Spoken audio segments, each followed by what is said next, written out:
રાજ્યમાં વારંવાર અકસ્માતની ઘટનાઓ સામે આવે છે કે જેમાં બેફામ વાહન ચાલકોના કારણે નિર્દોષ લોકો મોતને ભેટતા હોય છે। ત્યારે આજે ફરી એકવાર આવા જ એક અકસ્માતની ઘટના સામે આવી કે જેમાં સુરતમાં બેફામ આવતી કારે ડિવાઈડર કૂદી એક બાદ એક 5 વાહનોને અડફેટે લેતા 2 સગા ભાઈના મોત થયા છે। આ સાથે અન્ય 4 લોકોને ગંભીર ઇજાઓ પહોંચી। મળતી માહિતી અનુસાર મોડી રાત્રે સુરતના આઉટર રિંગ રોડના વાલક બ્રિજ ઉપર પૂરપાટ ઝડપે આવેલી કારના ચાલકે ગાડી પરથી કાબુ ગુમાવતા અકસ્માત સર્જાયો, જેમાં બેકાબુ કાર ડિવાઈડર કુદાવી સામેના રોડ પર પહોંચી હતી। આ દરમિયાન સામેના રોડ પરથી આવતા કુલ 5 વાહનો સહિત 6 લોકોને અડફેટે લીધા હતા। આ ભયંકર અકસ્માતમાં 2 સગા ભાઈનું ઘટના સ્થળે જ કમકમાટીભર્યું મોત નીપજ્યું। આ સાથે એક મહિલા સહિત 4 લોકો ગંભીર રીતે ઇજાગ્રસ્ત થયા હતા કે જેમને સારવાર અર્થે હોસ્પિટલ ખાતે ખસેડવામાં આવ્યા છે। ઘટનાને પગલે લોકોનો કાફલો એકઠો થઈ ગયો હતો। લોકોએ કારમાં સવાર એક શખ્સને પકડી પાડ્યો હતો, જ્યારે કાર ચાલક સહિત અન્ય 2 ફરાર થઈ ગયા હતા। આ અંગે પોલીસે જાણ કરતા પોલીસનો કાફલો ઘટના સ્થળે આવી પહોંચ્યો હતો અને આ મામલે પોલીસે અકસ્માતનો ગુનો નોંધી તપાસ હાથ ધરી। ધર્મેશભાઈ, કઈ રીતની ઘટના બની હતી અને કેટલી સ્પીડમાં ગાડી હતી સામે? ગાડીની સ્પીડ તો હતી, કેટલી હોય એ બહુ ખ્યાલ ન હોય, સ્પીડ તો હતી। તમે કઈ બાજુ જતા હતા?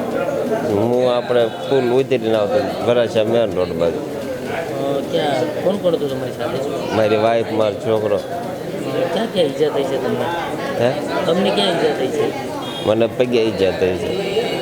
કેટલી સ્પીડમાં હતી સામેની ગાડી, ફોર વ્હીલ? સામેની ગાડી તો સ્પીડમાં હોય તો એટલે આવી રીતે ઉડાડ્યા હોય ને, ઈજા થઈ હોય ને।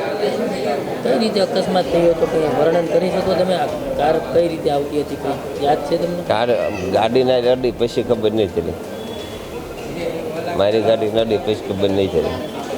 વર્ણન કઈ રીતે હું કરી શકું? તમને ક્યાં ક્યાં ઈજા થઈ છે? મને પગે ઈજા થઈ। તમારા વાઈફને, છોકરાને? મારા વાઈફને લગભગ હાથે ઈજા થઈ, છોકરાને પગે છે। મારું નામ છે અશોકભાઈ અને જે એક્સિડન્ટ થયું એનો ભાઈ છું। એક મારા પટેલને વાગ્યું છે અને એક મારા બેન અને એક મારા ભાણીને, ત્રણેયને વાગેલું છે, ગંભીર ઈજા થયેલી છે અને એમરેજ થઈ ગયેલું છે। તો આ લોકો લગ્ન પતાવીને અમે ઘરે જ આવતા હતા સાથે, તો સામેની સાઈડથી રોંગ સાઈડથી ફૂલ ઝડપે કાર આવી અને એમની રાઈટ સાઈડમાં જતા હતા, એક ડિવાઈડર કૂદાવી આ લોકોની સામે સીધી માથે જ આવી અને ઈજા થઈને એમાંથી 2 જણા તો એમ કહે છે બધા કે ડેથ થઈ ગઈ। આ લોકો મારે બેનને બધાને માથે વાગેલું છે અને ભાણેજને હાથને, મારા પટેલને પગે ને આ બધે વાગેલું છે, ફ્રેક્ચર છે, બધાને ફ્રેક્ચર જ છે। અને મગજમાં એ 130ની સ્પીડમાંથી 20-30ની એવું કહે છે બધા ત્યાં જોવાવાળા, બધા પૂર ઝડપે જ આવતી હતી કાર। આ લોકોને તો હું એમ કહું છું કે સમાજમાં ને બધે દાખલો બને એ રીતની કડકમાં કડક સજા થવી જોઈએ, મારે તો એટલી માંગ છે।